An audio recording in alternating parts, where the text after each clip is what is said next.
Hello friends, welcome to Exmart study 2.0 YouTube channel. तो साथियों, SSC GD constable 2024 के लिए जीके जीएस के टॉप 70 क्वेश्चंस आज इस क्लास में देखेंगे। ये क्वेश्चंस बहुत ज़्यादा महत्वपूर्ण है, ये आपके पेपर में आपको देखने को मिलेंगे। 70 क्वेश्चंस हैं, 70 में से 50 क्वेश्चन अगर आप सही करते हैं तो आपकी तैयारी बहुत ही हाई लेवल पर, उच्च लेवल पर चल रही है, क्योंकि ये क्वेश्चंस बहुत अच्छे लेवल के क्वेश्चंस हैं। वो क्वेश्चंस जो पहले भी पूछा गया है, बहुत बार रिपीट हुआ है और इस बार भी आपसे 100% पूछा जाएगा। तो ये क्लास आपको कंप्लीट देख लेना है। सभी से रिक्वेस्ट है, वीडियो को एक लाइक और अपने सभी दोस्तों के साथ जरूर शेयर कर दीजिए। तो देखिए, आज की क्लास का पहला क्वेश्चन ये है कि औरंगजेब ने दक्षिण में जिन दो राज्यों को विजित किया था वे कौन थे। यानी औरंगजेब, मुगल शासक औरंगजेब ने दक्षिण भारत में कौन से दो राज्यों को जीता था। तो देखिए, राइट आंसर होगा ऑप्शन नंबर सी, बीजापुर एवं गोलकुंडा को। अगला क्वेश्चन है, निम्नलिखित उपराष्ट्रपतियों में से कौन निर्विरोध नहीं चुने गए। यानी इनमें से कौन से उपराष्ट्रपति हैं जो कि निर्विरोध नहीं चुने गए थे। तो देखिए, डॉक्टर सर्वपल्ली राधाकृष्णन, ये तो 2 बार निर्विरोध चुने गए थे साथियों। उसके बाद देखिए एम हिदायतुल्ला, ये भी निर्विरोध चुने गए थे। और डॉक्टर शंकर दयाल शर्मा, ये भी निर्विरोध चुने जाने वाले उपराष्ट्रपति हैं। लेकिन KR नारायण जो है, ये निर्विरोध चुने जाने वाले उपराष्ट्रपति नहीं हैं। तो राइट आंसर होगा ऑप्शन नंबर डी, याद रखिएगा। चलिए आगे देखिए, नई फारसी काव्य शैली सबक हिंदी अथवा हिंदुस्तानी गान वाद्यों का सबसे श्रेष्ठ मिश्रण किसको माना गया है। बहुत ही अच्छा क्वेश्चन है, तो याद रखिए अमीर खुसरो को। राइट आएगा ऑप्शन नंबर डी, अमीर खुसरो। अगला क्वेश्चन है, अजय पाल संस्थापक थे किसके। यानी अजय पाल ने इनमें से किस जगह की, किस शहर की स्थापना की थी। तो याद रखिएगा अजय पाल ने अजमेर की स्थापना की थी। अगर आपसे पूछे अजमेर के संस्थापक कौन थे तो याद रखिएगा अजय पाल। ठीक है, आगे नेक्स्ट है, समस्त अंग्रेजी भारत की सर्वाधिक भूमि पर 51% भूमि पर है अपनाई गई भू राजस्व व्यवस्था की क्या थी। यानी समस्त अंग्रेजी भारत की सर्वाधिक भूमि पर, यानी 51% भूमि पर अपनाई गई भू राजस्व व्यवस्था क्या थी। तो देखिए, राइट आंसर होगा ऑप्शन नंबर बी, रैयतवाड़ी व्यवस्था, याद रखिएगा। नेक्स्ट क्वेश्चन है, किसके शासनकाल में मराठा प्रमुख संभाजी की हत्या कर दी गई थी। काफी अच्छा क्वेश्चन है, याद रखिए मुगल शासक औरंगजेब के समय में। ऑप्शन नंबर ए करेक्ट होगा। आगे देखिए, किस युद्ध के जीतने के बाद शेर शाह ने दिल्ली में अफगान सत्ता की स्थापना की। तो इनमें से वो कौन सा युद्ध है जिसको जीतने के बाद शेर शाह सूरी ने दिल्ली में अफगान सत्ता की स्थापना की थी। तो राइट आंसर होगा ऑप्शन नंबर ए, बिलग्राम का युद्ध। बिलग्राम का युद्ध जो कि साथियों हुमायूं और शेर शाह सूरी के बीच में हुआ था, जिसमें शेर शाह सूरी ने हुमायूं को हरा दिया था। आगे देखिए, चालुक्य शासक पुलकेशिन द्वितीय, ठीक है, देखिए चालुक्य शासक पुलकेशिन द्वितीय ने किस नदी के किनारे हर्षवर्धन को परास्त किया था। बहुत ही महत्वपूर्ण प्रश्न है, याद रखिएगा चालुक्य शासक पुलकेशिन द्वितीय ने किस नदी के किनारे हर्षवर्धन को परास्त किया था। ऑप्शन नंबर सी राइट है, नर्मदा नदी के किनारे पर। अगला, भारत में सर्वप्रथम खनिज तेल कुआं खोदा गया था कहाँ। तो भाई देखिए, भारत में सर्वप्रथम खनिज तेल कुआं ये खोदा गया था डिगबोई में, असम में। राइट आएगा ऑप्शन नंबर ए। आगे नेक्स्ट क्वेश्चन है, 1857 के विद्रोह की असफलता के बाद बहादुर शाह द्वितीय को कहाँ निर्वासित कर दिया गया था। तो देखिए, 1857 के विद्रोह की असफलता के बाद बहादुर शाह जफर यानी द्वितीय को कहाँ निर्वासित कर दिया गया था। तो देखिए, यहाँ आपका राइट आंसर होगा रंगून। ऑप्शन नंबर ए, रंगून यहाँ आपका करेक्ट हो जाएगा। आगे देखिए, एलोरा की गुफाओं व शैलकृत मंदिर संबंध है केवल किससे। तो एलोरा की गुफाओं और शैलकृत मंदिर जो हैं, ये देखिएगा हिंदुओं, बौद्ध और जैनों तीनों से संबंधित है। याद रखिए, हिंदू धर्म, बौद्ध धर्म और जैन धर्म से। आगे, guilty man of India's partition पुस्तक किसने लिखी है। तो देखिएगा, guilty man of India's partition, इस पुस्तक के लेखक कौन है। ऑप्शन नंबर बी करेक्ट होगा, डॉक्टर राम मनोहर लोहिया। आगे देखिए, 1947 की बटलर कमेटी का उद्देश्य क्या था। काफी महत्वपूर्ण प्रश्न है, तो याद रखिए 1947 की बटलर कमेटी का उद्देश्य क्या था। तो देखिए, करेक्ट होगा ऑप्शन नंबर डी, भारतीय सरकार तथा देशी राज्यों के बीच संबंधों को सुधारना। याद रखना, निम्नलिखित में से गंगा नदी के किस भाग को राष्ट्रीय जलमार्ग घोषित किया गया है। तो देखिए, निम्नलिखित में से गंगा नदी का वो कौन सा भाग है जिसको राष्ट्रीय जलमार्ग घोषित किया गया है। राइट आंसर होगा ऑप्शन नंबर ए, इलाहाबाद से हल्दिया को। आगे देखिए, इतिहास के पिता की पदवी सही अर्थों में निम्न में से किससे संबंधित है। तो भाई देखिए, इतिहास के पिता की पदवी सही अर्थों में निम्न में से किससे संबंधित है। याद रखिए, हेरोडोटस। इतिहास के पिता किसको कहा जाता है? इतिहास का पिता तो हेरोडोटस को। आगे नेक्स्ट क्वेश्चन है, उदारवादियों का सबसे प्रमुख योगदान था किसमें? तो देखिए उदारवादियों का सबसे प्रमुख योगदान किस आंदोलन या किसके प्रति था? तो राइट आंसर हो जाएगा साथियों ऑप्शन नंबर ए, ब्रिटिश शोषण नीति की ओर जनता का ध्यान खींचने से। करेक्ट आएगा ऑप्शन नंबर ए। आगे देखिए 19वीं सदी के उत्तरार्ध में नव हिंदूवाद के सर्वश्रेष्ठ प्रतिनिधि कौन थे? तो भाई देखिए 19वीं सदी के उत्तरार्ध में नव हिंदूवाद के सर्वश्रेष्ठ प्रतिनिधि कौन थे? तो Swami Vivekananda. Option number B right होगा। अगला राज्यसभा की बैठकों का सभापति तो कौन करता है? काफी अच्छा क्वेश्चन है, याद रखिए राज्यसभा की बैठकों का सभापतित्व कौन करता है? तो उपराष्ट्रपति। राइट आएगा ऑप्शन नंबर बी। नेक्स्ट है केनाफीना। देखिए केनाफीना किस भारतीय राष्ट्रीयकृत बैंक की अनुषंगी संस्था है? बहुत ही अच्छा ये भी क्वेश्चन है। देखिए तो केनाफीना किस भारतीय राष्ट्रीयकृत बैंक की अनुषंगी संस्था है? तो याद रखिए कैनरा बैंक की। करेक्ट आएगा ऑप्शन नंबर एक कैनरा बैंक। अगला है जैन धर्म श्वेतांबर एवं दिगंबर संप्रदायों में कब विभाजित हुआ था? तो जैन धर्म श्वेतांबर और दिगंबर दो संप्रदायों में चंद्रगुप्त मौर्य के समय में विभाजित हुआ था। याद रखिएगा ऑप्शन नंबर ए चंद्रगुप्त मौर्य। अगला है केंद्र एवं राज्य के बीच वित्तीय विवादों की निपटारने हेतु मुख्य एजेंसी कौन सी है? तो भाई देखिए केंद्र एवं राज्य के बीच वित्तीय विवादों के निपटारने हेतु मुख्य एजेंसी इनमें से कौन सी है? तो ऑप्शन नंबर डी करेक्ट होगा, वित्त आयोग। आगे देखिए चीनी उत्पादन में भारत का विश्व में कौन सा स्थान है? काफी अच्छा क्वेश्चन है, याद रखिए चीनी उत्पादन में भारत का विश्व में दूसरा स्थान है। Option number B right answer होगा। अगला है ब्रिटिश ईस्ट इंडिया कंपनी का व्यापारिक अधिकार अंतिम रूप से किस एक्ट के तहत समाप्त किया गया? तो ध्यान से देखिए साथियों ब्रिटिश ईस्ट इंडिया कंपनी का व्यापारिक अधिकार जो है अंतिम रूप से किस एक्ट के तहत समाप्त किया गया? तो यहाँ आपका राइट होगा ऑप्शन नंबर बी 1833 का चार्टर एक्ट के तहत। अगला मराठा राज्य का दूसरा संस्थापक किसे कहा जाता है? तो देखिए मराठा राज्य का दूसरा संस्थापक बालाजी विश्वनाथ को कहा जाता है।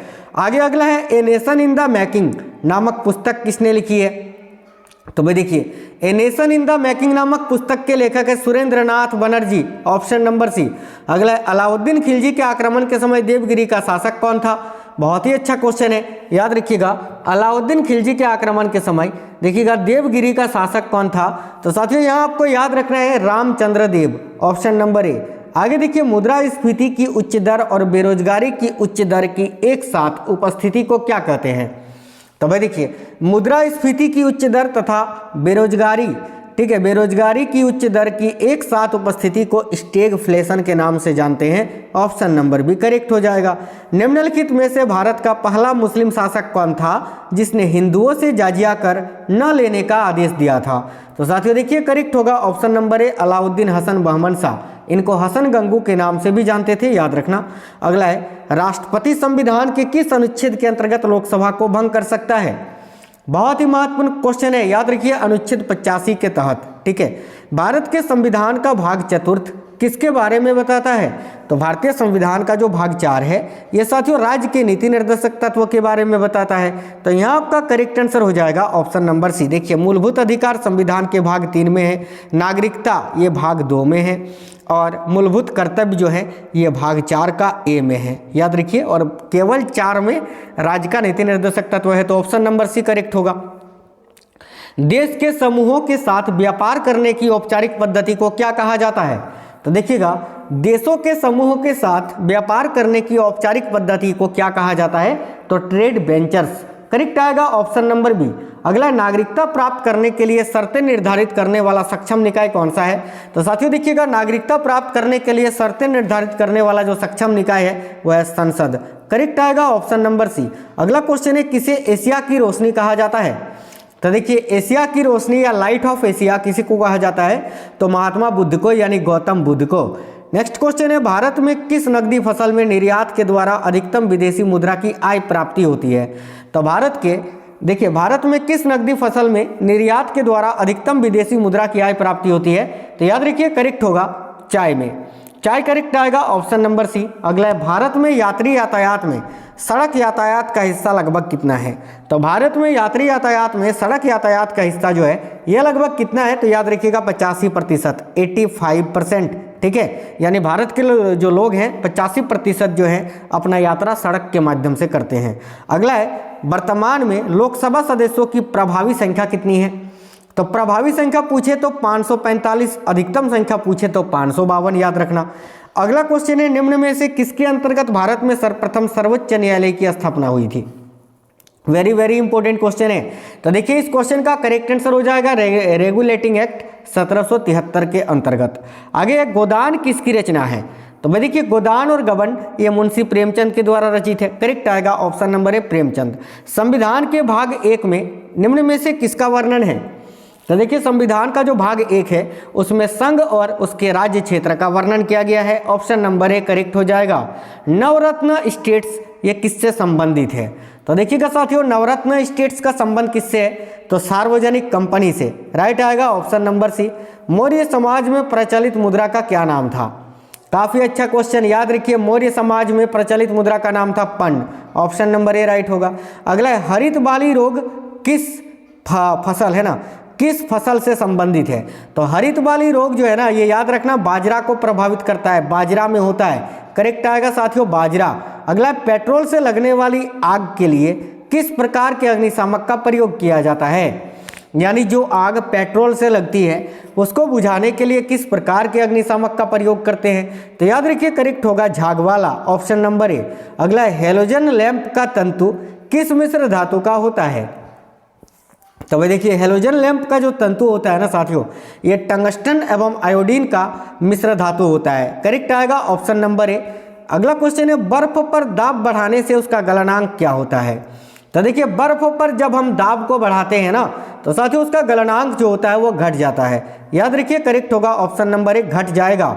नेक्स्ट क्वेश्चन है ध्वनि के वेग का मान सबसे कम होता है किसमें? तो याद रखिएगा ध्वनि के वेग का जो मान होता है ना ये देखिए सबसे कम होता है किसमें? तो याद रखना गैस में। करेक्ट आएगा ऑप्शन नंबर सी गैस। निम्नलिखित में से किस बैंक का मुख्यालय कोलकाता में है? तो देखिए इनमें से वो कौन सा बैंक है जिसका मुख्यालय कोलकाता में स्थित है? तो साथियों राइट होगा option number D United commercial bank. इसका मुख्यालय जो है आपका कोलकाता में स्थित है। अगला क्वेश्चन है बिहार बंगाल से अलग कब हुआ था? तो देखिएगा साथियों बिहार जो है ना बंगाल से 1912 में ही अलग हुआ था। राइट आएगा option number B. Next question है निम्नलिखित नेताओं में से किसको भारत का महान वृद्ध व्यक्ति कहा जाता है? तो निम्नलिखित में से वो कौन से नेता हैं जिसको जो है ना भारत का महान वृद्ध व्यक्ति कहा जाता है? तो राइट आंसर होगा दादा भाई नौरोजी को। Option number C. अगला 13वीं सदी में सेना का सर्वोच्च अधिकारी कौन होता था? तो देखिए 13वीं सदी में सेना का सर्वोच्च अधिकारी कौन होता था? तो खान होता था। राइट आएगा ऑप्शन नंबर बी खान। अगला क्वेश्चन है पाल वंश की राजधानी कहाँ थी? तो भाई देखिएगा पाल वंश की राजधानी ये मुद्दागिरी या मुंगेर में हुआ करती थी। करेक्ट आएगा मुंगेर। ऑप्शन नंबर ए। अगला है बचत बैंक खाते किसके द्वारा खोले जाते हैं? तो ध्यान से देखिए जो बचत बैंक का खाता होता है ना ये साथियों किसके द्वारा खोला जाता है? तो भाई याद रखिएगा व्यक्तियों के द्वारा बचत के लिए खोला जाता है। ऑप्शन नंबर सी करेक्ट होगा सेविंग अकाउंट्स जिसको हम बोलते हैं। अगला क्वेश्चन है उलगुलान महाविद्रोह किससे जुड़ा था? तो देखिए उलगुलान महाविद्रोह जो है ना ये बिरसा मुंडा से जुड़ा था। याद रखिएगा बिरसा मुंडा। अगला राष्ट्रकूटों को किसके द्वारा उखाड़ फेंका गया था? यानी राष्ट्रकूटों को किसने हराया था या किसके द्वारा उखाड़ फेंका गया था? तो करेक्ट आएगा ऑप्शन नंबर डी तेलप द्वितीय के द्वारा। याद रखिएगा। अगला क्वेश्चन है प्रथम योजना आयोग के उपाध्यक्ष कौन थे? तो साथियों देखिए प्रथम योजना आयोग के उपाध्यक्ष थे गुलजारी लाल नंदा जी। करेक्ट आएगा ऑप्शन नंबर सी गुलजारी लाल नंदा। अगला है कुटीर ज्योति योजना ये किससे संबंधित है? तो याद रखिएगा ग्रामीण क्षेत्रों में देखिएगा माफी चाहते हैं ग्रामीण क्षेत्रों में गरीबी रेखा से नीचे जीवन यापन करने वाले परिवार को विद्युत सुविधा उपलब्ध कराने से संबंधित है ये कुटीर ज्योति योजना। तो ऑप्शन नंबर सी करेक्ट होगा। अगला है राष्ट्रपति पद के उम्मीदवार के लिए अधिकतम आयु कितनी होनी चाहिए? तो याद रखना अधिकतम कोई भी आयु सीमा नहीं है। हाँ भले न्यूनतम आयु 35 वर्ष है राष्ट्रपति के लिए याद रखना, लेकिन अधिकतम कोई आयु सीमा नहीं है। अगला है वर्ष 1100 ईस्वी में निर्मित मंदिर जो भुवनेश्वर के अन्य मंदिरों पर प्राधान्यता रखता है कौन सा है? तो यहाँ देखिए करेक्ट आंसर होगा त्रिभुवनेश्वर लिंगराज मंदिर। Option number C. अगला है चरक किसके राज्य चिकित्सक थे? तो काफी अच्छा क्वेश्चन है साथियों। याद रखिए करेक्ट होगा कनिष्क के। Option number D Kanishka right answer होगा। अगला है किसने भारत में रेलवे की स्थापना को आधुनिक उद्योग का अग्रदूत या जननी की संज्ञा दी थी? तो राइट होगा कार्ल मार्क्स ने। Option number B. अगला क्वेश्चन है जो लवण देखिए जो लवण अम्लीय हाइड्रोजन परमाणु या हाइड्रोक्सिल आयन से मुक्त रहते हैं वे क्या कहलाते हैं? तो करेक्ट होगा ऑप्शन नंबर ए सामान्य लवण या साधारण नमक। आगे देखिए, यदि किसी कमरे में हरा विद्युत बल्ब लगा हो तो लाल वस्त्र किस प्रकार से दिखाई देगा? तो देखिए, अगर किसी कमरे में हरा विद्युत बल्ब लगा हो तो लाल वस्त्र जो है ना साथियों, वो किस प्रकार का दिखाई देगा? याद रखिएगा, काले रंग का। ऑप्शन नंबर सी करेक्ट हो जाएगा।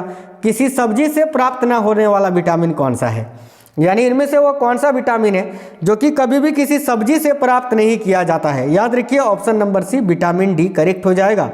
आगे बढ़ेंगे, नेक्स्ट क्वेश्चन है, देखिए जब कोई व्यक्ति है ना, जब कोई व्यक्ति चंद्रमा पर उतरता है तो उसके शरीर में किसकी उपस्थिति होती है? तो देखिए, जब कोई भी व्यक्ति चंद्रमा पर उतरता है तो देखिए उसकी जो भार है ना वो घट जाता है और मात्रा अपरिवर्तित रहती है। तो करेक्ट आंसर होगा ऑप्शन नंबर बी।